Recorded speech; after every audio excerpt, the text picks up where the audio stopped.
abracadabra, but it all goes back to Set. And it's all connected to Jehovah, Allah, and Jesus. There's a link between all of them. Wow. Much more than Satan. And the only reason, probably, or one of the only reasons why there may tangentially be a connection is because in some of the Gnostic understandings of Set, he was a demiurge. He was considered a demiurge. And in some of the practices, he was thought that way, that though he was the archon of this aeon, that they considered that a negative thing. That this was a world which needed to be transcended to get away from, actually, because it's Set's world. But look at this. This is a world of chaos. This is a world of storms and chaos, and what other god would be? If you know anything about Set, and we'll look at the state of his world, what god would be overseeing this world? And this is a world which we're living in the Kali Yuga, and it's also known as the Iron Age, and Set is associated with iron. And in his age, in the Iron Age, this is an age of strife and of chaos and of all the things that are associated with the Iron Age.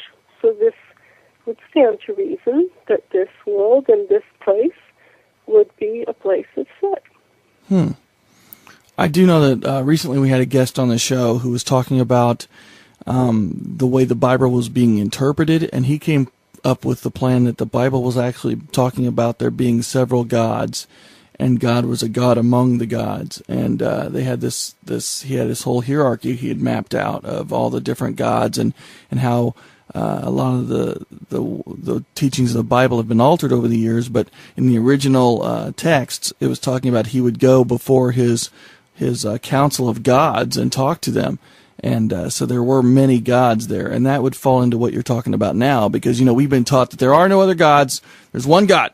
That's it. And if you talk about any other gods, then you're a jerk and you're a pagan and all this. But in what you're saying, it kind of goes along with what he was saying, which is there's a whole council of gods, and a lot of them talked. Yeah, that's true. There are a lot of gods. And actually, though, Set is known as the god of gods and the greatest of strength, and he is known as the god which all gods must, the god you must go through to get all gods to function, in other words. So, in other words, all of the prayers in ancient texts to get all of the gods to do anything, any of their functions, you had to first do a prayer to Set. So, in essence, he was like, you could almost compare it to the Godfather. You could get all, if you had some particular thing you needed a particular god to do, you could petition that god to do it. But if you really wanted them to do it really well, you'd petition Set first. Because he's like the Godfather. Yeah, you'd have to go in and get an audience with Don Corleone before you could talk to anyone else. Exactly.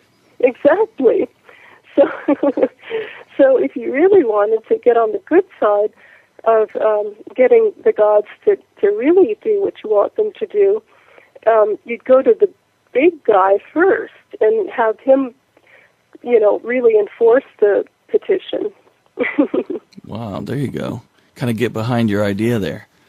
I got Right. you. Well, Zeena, we're winding down a little bit. I know there's probably a lot of people out there that have a lot of questions now, and this is such a deep and an involving subject that we're just scratching the surface. How could people kind of learn more about this on their own? Oh, well, first of all, you could read Set, God of Confusion by Teveldi. I'm sure if you just Google Set, God of Confusion, you'd find that there's a copy that you could probably download or see online. That would give you at least the first academic understanding of Set's attributes, what kind of God he really is. But aside from that, I do have an outreach program that's the Phoenix program, and that's for short-term people who are actually in need of just short range, like help with things of a spiritual nature that are things they're getting through. This is part of our community outreach program. And this is like in terms of things like people who have had problems in life that they need help getting through. Right. It's not a life path so much as it is something to help you when you need it. Right. Because part of what we do in the SLM also is people that work with us, they have to do some sort of community service or something that is part of their trade for their teachings.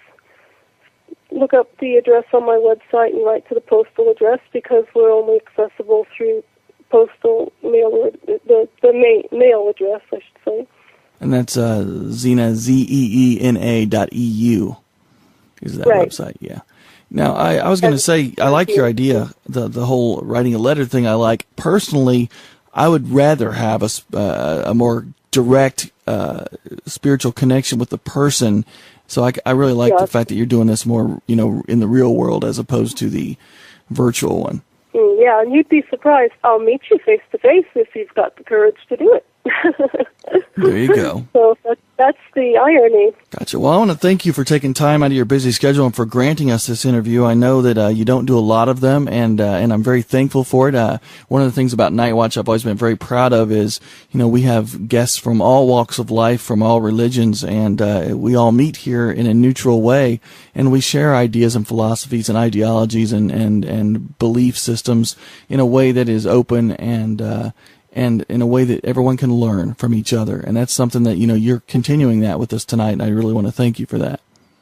Oh, well, thank you. I appreciate it. And I'd like to end the show maybe with just a little dedication to all your listeners, that whatever benefit they may have come away from by listening to any of all this, or any new understanding or positive forces that arose during the talk, that may it grow deeper and deeper and hasten their way to liberation and enlightenment for the benefit of all sentient beings.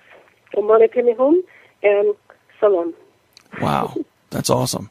Thank you very much once again, and I'd love to talk to you again when you have something going on. We'd love to bring you back on. It was really, really enlightening. I know Chris would really enjoy it. He just couldn't be here, but I know he would really, really enjoy it. Well, thank you, and I thank Seth for bringing me to you. There you go. There you go. Have an awesome evening. You too. Bye-bye. Bye-bye. Thanks to all of our wonderful affiliates who carry the show. So we are broadcast all over the world. Thank you very much as well. Without you, no one would hear the show. Who would have thought that when we started this thing years and years ago? Yeah. A miracle. And I thank you for it every day. I do not take it for granted. And I thank everyone that's out there listening right now. You're all part of the family. Thanks for being here with us every week. And we'll be here again next week. And until then, good night.